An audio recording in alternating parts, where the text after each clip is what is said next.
just figured I'd tell you guys about this pain in the backside that I had to deal with.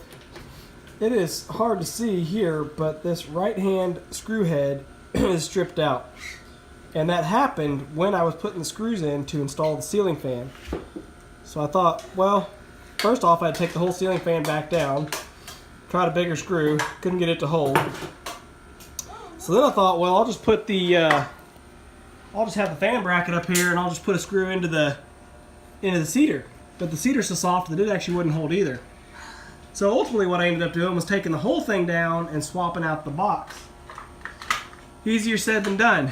This particular box can come down easy enough. It's just there's a 2x4 back here behind it that is screwed into, but this is a very, very tight fit. And then as you pull it down, it puts the wires in a bind. So I had to shove all the wires back out into the ceiling, pry the box down.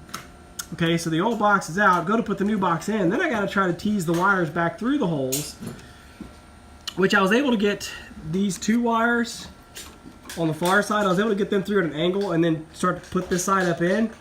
But the one wire here coming in from the other side, I had to get it kind of in a bind to where it was almost spring loaded up here in the ceiling. And then once I got the box in, I reached out through one of the holes with a fish wire and just gave it a little tug, and when I did, it shot in through that hole. But luckily I finally got it. It took a long time and I was pretty frustrated the whole time. I was trying to think if there'd been another easier way to do it. I couldn't come through the back of the box because the brace is there, the 2x4 brace is there, so I couldn't come right down through that big hole in the back. I guess the only thing I could think was I could have brought all three wires through from the far side. In hindsight, that's probably what I should have done. That would have been the easiest versus trying to do wires coming in on both sides, but I was ahead of my mind that I wanted to do it the way it was. But anyway, I've swapped out the box.